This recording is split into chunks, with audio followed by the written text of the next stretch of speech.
Hai guys, Assalamualaikum warahmatullahi wabarakatuh. Selamat datang di channel gue. Dan ya, ini video gue yang paling baru dan ini video gue bikin dari kantor gue. Jam 8:20 malam ya, gue belum balik karena gue pengen sharing sama kalian.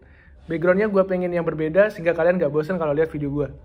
Jadi gini, seperti yang teman-teman mungkin udah familiar dengan isi daripada channel gue, yang isinya bakalan ngomong soal bagaimana manage uang, bagaimana pola pikir gue mungkin, opini-opini pribadi gue, tentang bagaimana cara investasi mungkin buat kita-kita yang konservatif bagaimana, yang moderat gimana, yang agresif gimana. Tapi balik lagi, ini semua adalah opini pribadi gue. Jadi kalau misalnya teman-teman semua punya pandangan, punya sudut pandang yang lain, misalnya punya opini yang lain, atau punya mungkin gambaran atau ide yang lain, karena opini itu bukan mutlak kalau ya opini gue kayak gini lu harus terima, enggak.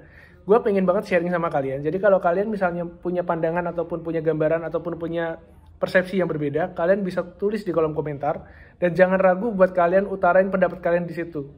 Karena mungkin itu bakal bikin diskusi kita menjadi berkembang gitu. Diskusi kita berkembang, banyak orang-orang ataupun teman-teman yang lain yang mungkin punya pemikiran yang sama bakal nanggepin di situ. Jadi gitu teman-teman. Sekarang mungkin udah di judulnya udah kelihatan. Gue pengen bahas soal logam mulia, LM. Teman-teman, di sini gue pengen berbagi pandangan gue. Kalau LM itu, menurut pandangan gue, itu bukan investasi, tetapi hanya sekedar lindung nilai. Kenapa gue bilang kayak gitu? Kita ngomongin value. Value dari 1 gram emas 5 tahun yang lalu sama sekarang itu sebenarnya sama. Gue ngomong value adalah ketika gue bandingkan antara 1 gram emas ini tadi dengan suatu barang yang pengen gue beli. Misalkan, gue pengen beli buat kurban 1 ekor kambing. Di 5 tahun yang lalu gue beli dengan 1 gram. Di sekarang gue bisa beli dengan 1 gram. Tidak ada pertambahan nilai sebenarnya. Walaupun kalau kita misalnya konversi ke mata uang ataupun ke fiat, kalau misalnya kalian familiar dengan fiat, misalnya kita konversikan ke sana, itu nilainya akan terlihat bertambah. Tetapi sebenarnya ketika kita belikan barang, itu harganya sebenarnya sama, value-nya sama. Itulah yang kita sebut dengan inflasi, teman-teman. Jadi barangnya kelihatannya lebih mahal. Kita membutuhkan banyak ataupun lebih banyak uang untuk membeli suatu barang. Nah, maka dari itu ketika kita ngomongin soal nabung, gue bisa bilang emas adalah sarana untuk menabung. Karena apa? Dia mengamankan kita dari inflasi. Itu. Jadi gitu teman-teman. Terus kenapa kalau gue bahasnya emas nggak perak? Oke gini, kalau teman-teman tahu harga perak itu pasti lebih murah dari emas. Jadi untuk dimensinya ketika teman-teman beli dengan, ya kita bilang deh 1 juta misalnya. Mungkin teman-teman 1 juta cuma dapat 1 gram emas, tapi bisa dapat lebih banyak lagi untuk perak. Nah, untuk hal ini, selain marketnya terbatas, teman-teman juga harus pikirkan bagaimana menyimpannya. Karena perak ini kan jadi lebih besar, lebih banyak gitu. Teman-teman harus punya tempat yang lebih aman. Karena apa? Oksidasinya ataupun perak itu akan lebih mudah teroksidasi dibandingkan dengan emas. Nah, kalau udah perak ini teroksidasi, itu harganya pasti turun. Kita nggak mau kan, kita pengennya menabung tapi malah uangnya semakin habis karena itu semua. Kemudian selanjutnya teman-teman, kalau kita misalnya ngomong emas, kita bakal banyak deh berpikiran emas itu kan sekarang ya perhiasan lah, emas batangan lah, ada juga emas yang kita cicil di Pegadaian mungkin, di Bareksa mungkin, ataupun di banyak tempat lain yang menyediakan cicilan emas. Sekarang gue pengen berbagi pandangan gue soal emas batangan dulu. Jadi kalau misalnya teman-teman membeli emas batangan, teman-teman harus mikir juga bahwa emas batangan itu butuh disimpan. Dan juga ketika teman-teman beli emas batangan, itu biasanya harga buyback-nya itu lebih lebih murah dibandingkan yang lain. Maksudnya gini, ketika teman-teman beli, itu gap-nya bisa sampai 100.000. Jadi titik buyback-nya itu biasanya lebih rendah gitu. Karena apa? Teman-teman ketika membeli barangnya, membeli emas batangan, teman-teman membayar biaya cetak dan juga biaya produksi. Kalau teman-teman tahu, yang paling familiar sama kita mungkin adalah emas keluaran Antam, di mana ada Certi-A-nya, Certicard lah. Certicard itu yang salah satunya yang bikin mahal, karena apa? Di situ ada sertifikasi LBMA, London Bullion Market Association. Jadi teman-teman bisa ngejual emas Antam itu di luar negeri bahkan, karena udah tersertifikasi. Sedangkan ada emas yang lain, yaitu emasnya UBS, ya kan?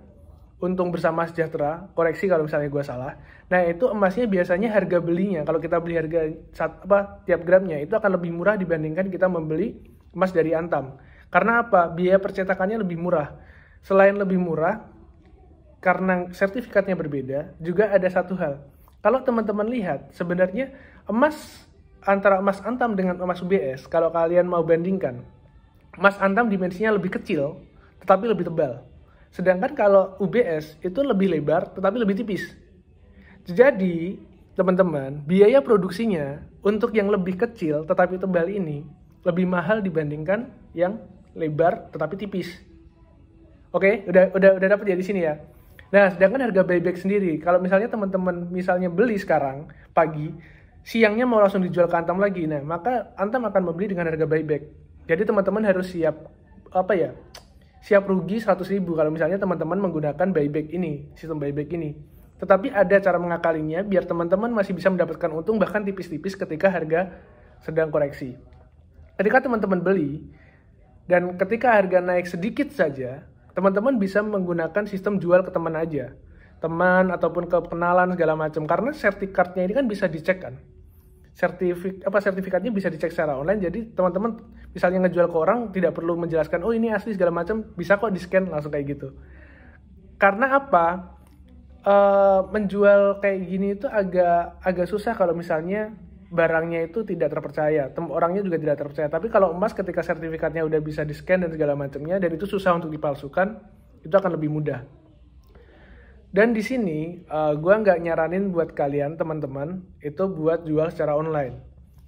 Khususnya buat yang muslim ya. Ini gue ngasih gambaran di pandangan gue dan di sepengetahuan gue. Kenapa gue nggak nyaranin kayak gitu? Karena ada yang namanya yaden biyadin, yaitu ya kita harus tunai dan juga harus cash. Harus tunai dan harus di waktu yang sama. Emas, perak dan segala macamnya itu termasuk dalam barang ribawi. Barang ribawi ini agak tricky untuk diperjualbelikan karena kalau teman-teman jualnya di online, itu maka akan ada jeda waktu di mana teman-teman membayar dan teman-teman menerima barang. Itu nggak boleh sebenarnya, diharamkan. Jadi kalau di sini ini pandangan gue ya teman-teman. Jadi teman-teman boleh setuju boleh enggak, tapi ini apa yang gue pahamin dan apa yang gue yakinin. Makanya kalau tadi kita misalnya ngomong soal cicilan di Bareksa mungkin Pegadaian segala macam, kalau gue sendiri pribadi, daripada teman-teman nyicil ke tempat yang seperti itu, dalam artian nyicil dan teman-teman nggak pegang emasnya sama sekali, di mana itu sebenarnya juga nggak diperbolehkan dalam Islam. Teman-teman better kalau misalnya punya, gue bulan ini 500.000 nih, gue belum bisa beli, ya udah ditunda dulu sebulan kemudian. Ketika udah, cukup nih misalnya 900.000, dibelikan dulu 1 gram, seperti itu.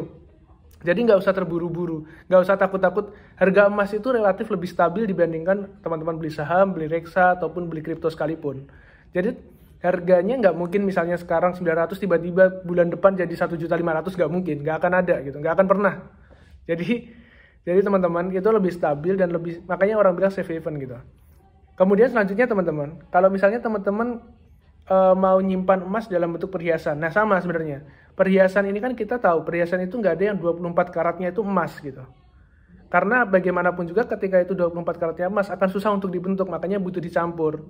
Makanya kita akan melihat ada emas yang 18 karat, 20 karat, 21, 22 dan segala macamnya.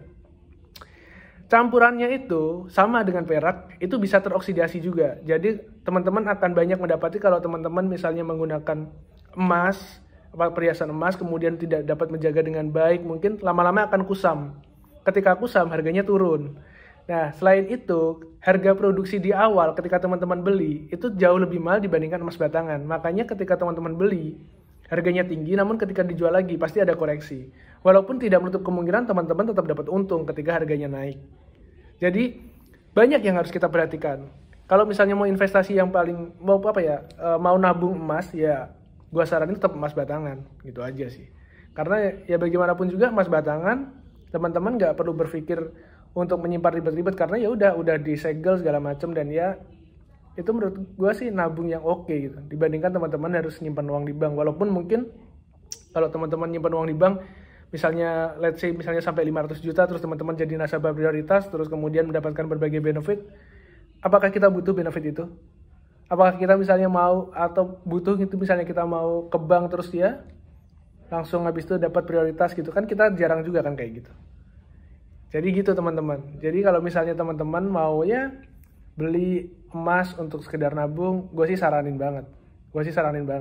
Di saat-saat yang sekarang ekonomi sedang nggak stabil, ekonomi sedang nggak tentu, emas itu adalah salah satu pilihan yang oke. Jadi kita udah bahas apa aja hari ini ya? Kita udah bahas emas, kita udah bahas soal ya jual online segala macam, kita udah bahas cicilan emas, kita udah bandingin emas dengan perak, kita udah bandingin juga antara beli emas UBS atau emas Antam, ataupun kita udah bahas soal perhiasan emas. Ada satu yang kelupaan. Teman-teman bisa kok beli emas batangan itu di toko-toko perhiasan, toko-toko emas contohnya. Jadi gue lahir bukan di Indonesia, gue lahir di di tempat yang dulu Indonesia sekarang udah enggak, di Timur Leste. Tapi gue besar dan tumbuh di Wonogiri, suatu kabupaten kecil di Jawa Tengah. Di sana ada salah satu toko emas yang namanya itu Semar. Nah, kadangkala Semar ini menjual emas batangan juga, produksi daripada Antam juga.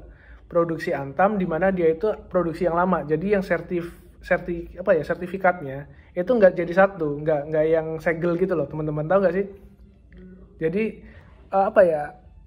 low power mode. Nah, jadi sertifikatnya tuh yang masih terpisah, kemudian teman-teman harus membawa nota pembelian kalau misalnya jual. Nah, buat teman-teman yang masih membeli emas yang sistemnya ada nota pembelian, kemudian harus ada itu buat dijual lagi, itu teman-teman harus hati-hati. Karena ketika nota pembelian itu hilang, itu harga emasnya itu akan berubah teman-teman, nggak full lagi.